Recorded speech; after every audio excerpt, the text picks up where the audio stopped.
of a queen. Pauline, thank you very much for joining us this morning. How are you feeling? I'm good. You okay? Yes. All right. So for you, Pauline, very quickly into your story, you became a mother at the age of 19. And speaking to Delia earlier, she was like, listen, me, I was never prepared to become a mother, right? So at 19, you were in a relationship, it turned violent, and then you had to leave. Describe to us that period when you were told, listen, you're pregnant. What sort of emotions came to you?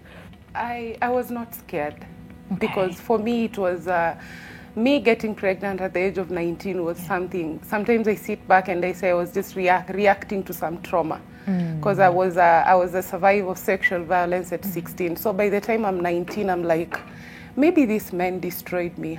Maybe I can try get pregnant. So for me, I went into it knowing that I was going to get pregnant. It was like, in fact, it was good news for me. It was really good news for me at the age of 19 with all my naive in this world and innocence. I was so excited to get pregnant. Yeah, I was so excited. Why do you feel it was good news for you? Because again, I've read like so many stories about women, and some of them tell you, when I became pregnant, when I became a mom, it's like this child saved me, right?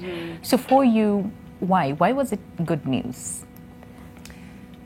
Sometimes I can't explain that feeling, but when I was 19, all I wanted just after high school was me getting pregnant, just to prove maybe to my perpetrators that I can still have a child. Okay. Yeah, so when I got pregnant, I was so excited by that. I was really excited.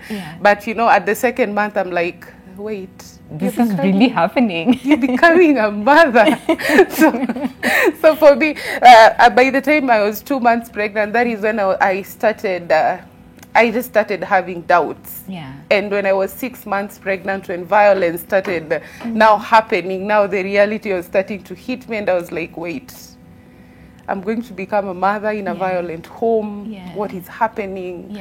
What can I do? But I was deep into mental health issues. So at that moment, I just couldn't understand. I was resilient in a negative way because all my life from the time I was little, I was taught to fight back. You just fight back. You just fight back.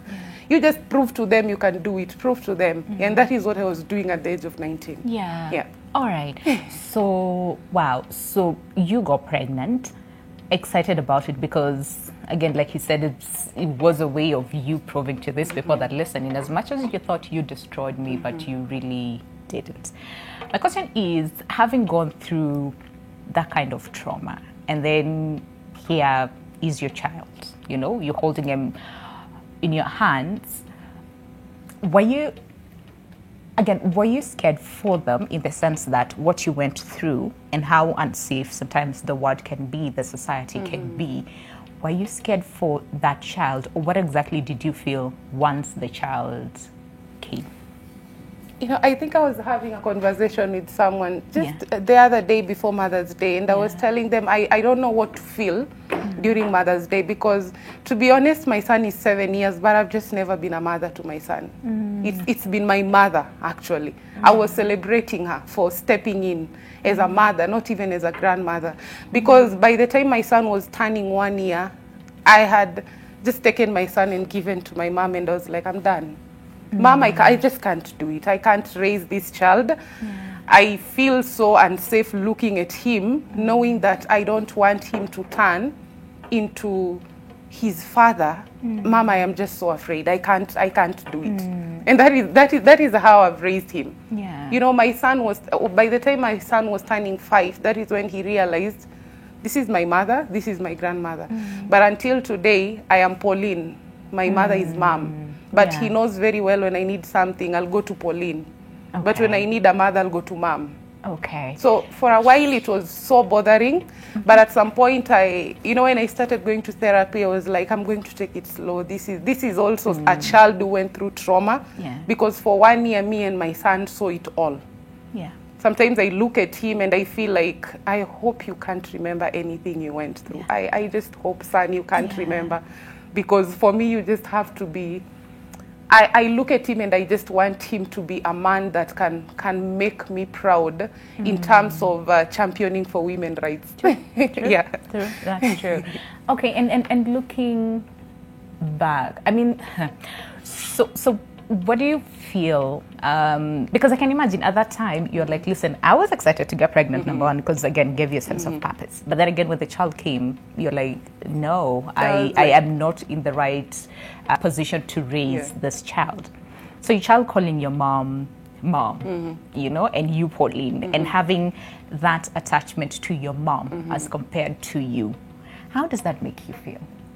You know, by this moment, I think me and my firstborn son are best friends. Okay. We are best friends. I like that. Yeah. But it took me time. Yeah. It took me time. You know, sometimes I'll just look at him, Pauline, buy me books. And I'm like, who's Pauline? I am your mom. Call me mom. No, you're Pauline. Yeah. So at some point it used to affect me, but right now that we are best friends, you know, it's like I'm starting again to parent my son, and you know, sometimes the first person to notice I'm not okay, it's always him. Oh wow! I think we are just so attached right now that even if I'm not okay, my son will just call me and he's like, Mom, I was saying hi, and are you okay?